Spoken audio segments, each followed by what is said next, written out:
여러분 안녕하십니까? 반갑습니다. 오늘도 귀중한 하나님의 말씀 살펴보겠습니다. 오늘은 지상에 있는 하늘의 진주들이라는 제목으로 하나님의 말씀을 보겠습니다. 이 지상에는 수많은 사람들이 살고 있지만 하늘의 구원을, 하늘의 생명을 가진 사람들과 그렇지 못한 사람들 두 종류로 나눌 수 있습니다. 어떤 사람들은 현재 지상에 살고 있지만 그들의 이름은 하늘 백성으로서 하늘의 기록이 되어 있는 사람, 어떤 사람은 그런 기록이 없는 사람들입니다. 그 차이는 그야말로 하늘과 땅 차이입니다. 어디서 그런 차이가 생길까요? 하나님을 믿고 안 믿고에 따라서 그런 차이가 생기는 것이 그렇게 정확한 표현은 아닙니다.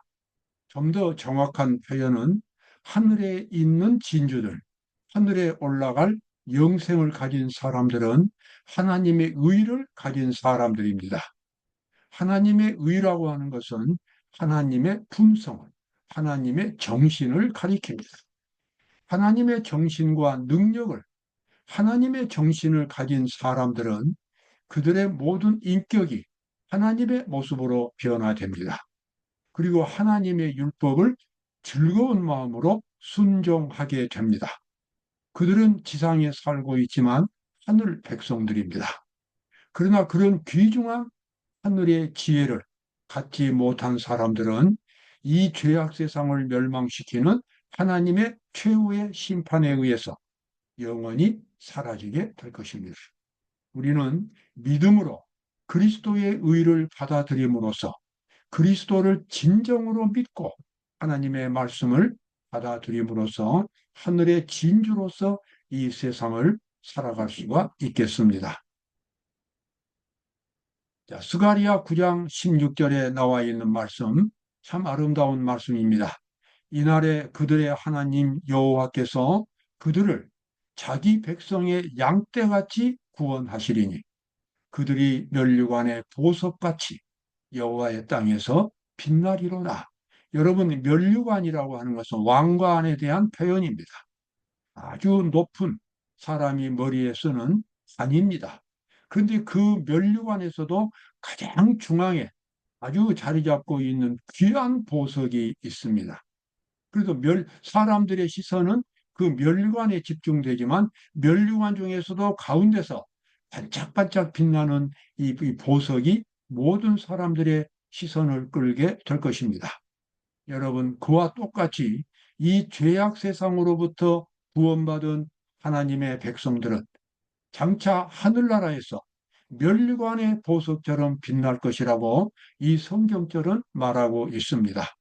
하늘에 가면 하나님 외에 누가 있겠습니까? 천천만만의 천사들이 있습니다. 또 우주 거민들이 있습니다. 그러나 그런 모든 피조물들 중에서 끊임없이 모든 사람들의 시선을 집중시키는 하늘의 보석 같은 사람들은 이 죄악 세상으로부터 죄를 이기고 죄를 극복하고 승리한 영생을 얻은 구원받은 성도들이 하늘나라에서 멸관의 보석처럼 그렇게 빛나게 될 것입니다. 모든 피조물들의 시선이 그들에게 집중이 될 것입니다. 또 여기 요한계시록 14장 1절에 보면 참 아름다운 성경절이 있습니다. 내가 보니 보라 어린 양이 시온 산에 섰고, 여기서 시온 산은 이제 장차 회복된 낙원에서 하늘 예루살렘이 있는 그 산입니다. 어떤 산인지 우리가 정확하게 볼 수는 없지만 구원받은 성도들이 사는 새 예루살렘, 거룩한 예루살렘 안에 있는 산이 바로 시온 산입니다. 어린 양은 예수님입니다. 사도 요한이 계시 가운데 보니까 어린 양이신 예수님이 시온 산에 섰고 그와 함께 14만 4천이 섰는데 그 이마에 14만 4천인들의 이마에 어린 양의 이름과 아버지의 이름을 쓴 것이 있도다 그랬습니다. 어린 양의 이름은 예수님의 이름이고 아버지의 이름은 하늘 아버지의 이름입니다. 여러분 성경에서 이름은 항상 그 사람의 모든 것을 가리킵니다. 특별히 그 사람의 인격과 품성을 나타냅니다. 그래서 14만 4천인들의 이마에 어린 양이신 예수님의 이름과 그 아버지의 이름이 있다고 하는 것은 그들의 얼굴 표정에서 하나님의 형상이 충만하게 나타나고 있는 것을 의미합니다. 그래서 그들은 이 하늘나라까지 온 것입니다. 14만 4천은 요한계시록에 나오는 마지막 때 구원받은 성도들에 대한 여러 이름 중에 하나입니다. 여자의 남은 자손, 선지자 또는 세천사 또는 14만 4천 명 여러 가지로 표현이 되어 있습니다.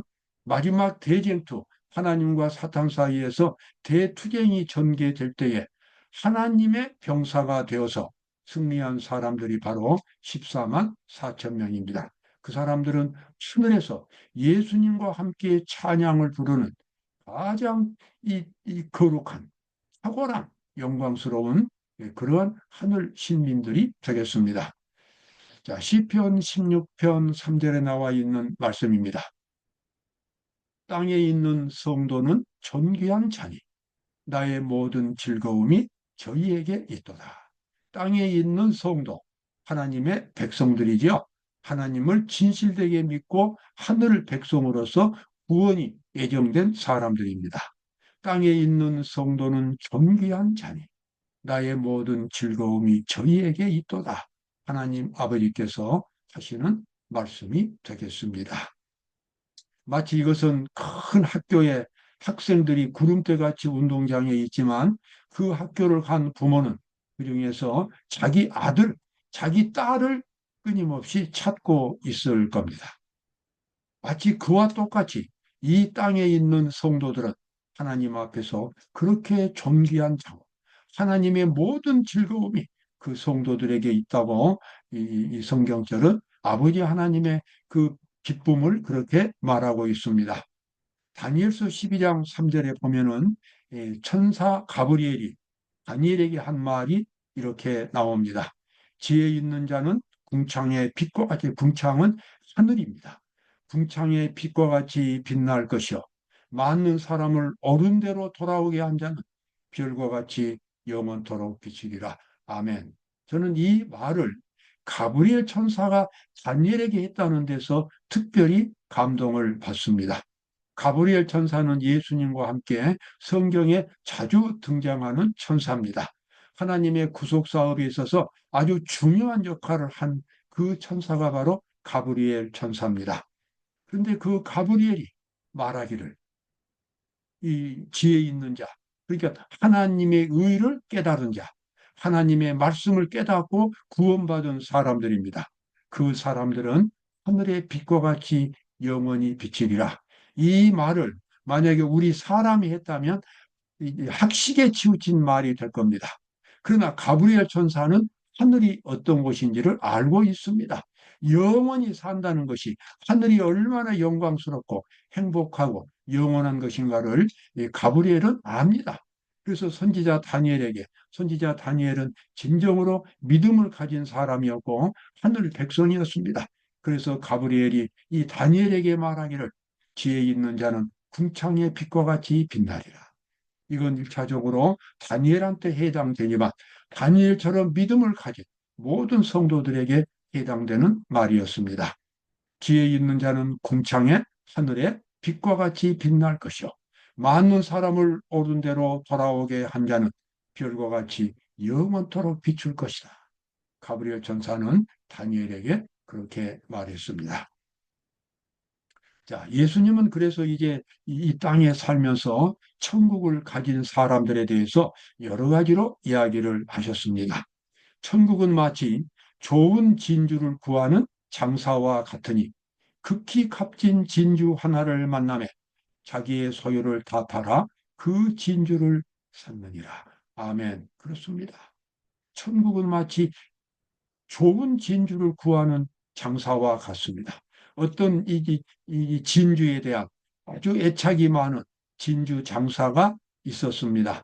그 사람은 아주 진주에 대해서 전문가였습니다. 그 사람은 진주 속에, 진주라고 하는 보석 속에 들어있는 그 영롱한 아름다움에 깊이 빠진 사람이었습니다. 그래서 그는 이 세상에서 끊임없이 진주를 보면서 이 참 그 아름다움에 감탄했고, 그래서 그가 끊임없이 구하는 것은 진주였습니다. 그런데 그가 어느 날 정말 훌륭한 아주 찬란한 진주 하나를 만나게 되었습니다. 그 진주의 그 아름다움에 놀란 그 진주 장사는 자기의 소유를 재산을 다 팔아서 그 진주를 샀다라고 예수님께서 말씀을 하셨습니다. 천국은 그와 같이 값진 진주처럼 그렇게 귀한 보석이라고 하는 것입니다. 천국을 갖는다고 하는 것은 영생을 갖는 것이고, 이것은 죽음에서 완전히 해방되는 것이고, 자기 사람이 갖고 싶은 모든 소망이 다 이루어지는 완전한 행복한 상태가 천국입니다. 그런 천국이 있다면 누가 그것을 구하지 않겠습니까? 이 세상의 어떤 것도 그 하늘 영생만큼은 귀중하지 않는 것입니다. 자기의 가진 소유를 다 팔아서 그 진주를 샀느니라. 그렇습니다. 천국을 발견한 사람, 하나님을 보았고 하나님을 통해서 영원한 세상을 본 사람은 이 세상에서 어떤 것도 그 영원한 세상만큼 귀하지 않습니다.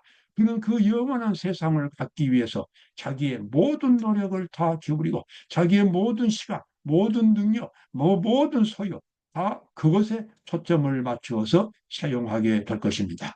왜냐하면 그 영생이라고 하는 것은 이 세상 그 무엇과도 비교할 수 없는 값진 것이기 때문에 그렇습니다. 예수님은 천국을 영생을 그렇게 아름다운 진주로 나타내 주셨습니다. 자, 하늘 예루살렘이 참 보석으로 되어 있는데, 하늘 예루살렘 요한계시록 21장에 보면은 하늘 예루살렘이 나오는데, 그 12문, 12문으로 되어 있는 예루살렘 성이 한 개의 진주로 되어 있다고 하는 것입니다.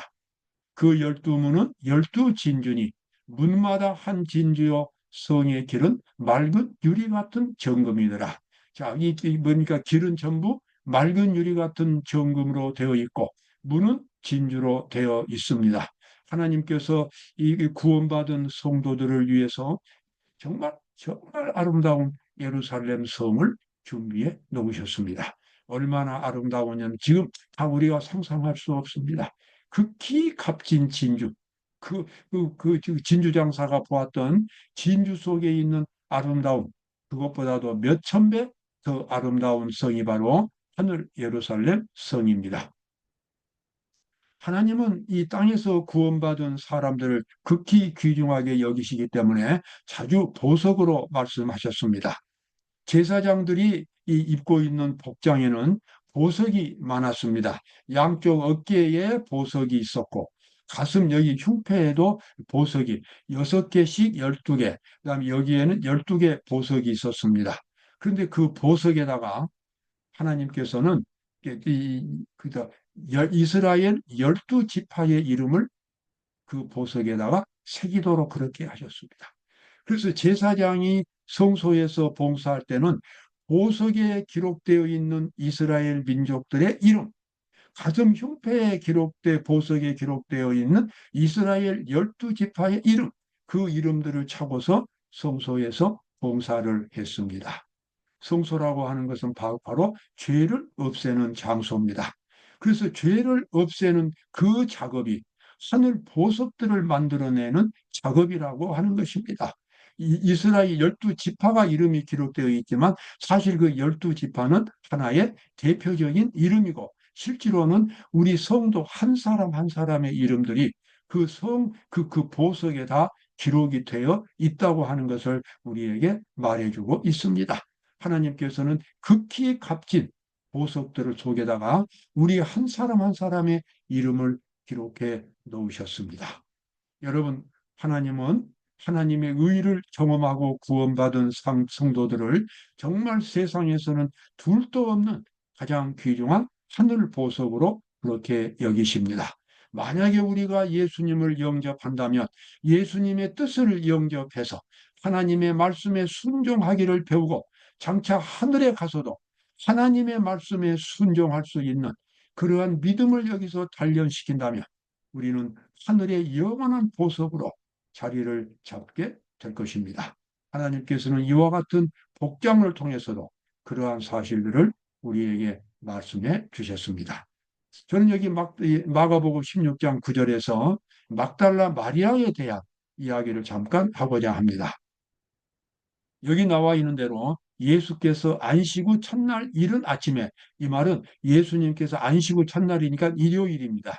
일요일 새벽에 부활하셔서 그 후에 막달라 마리아에게 보이셨습니다.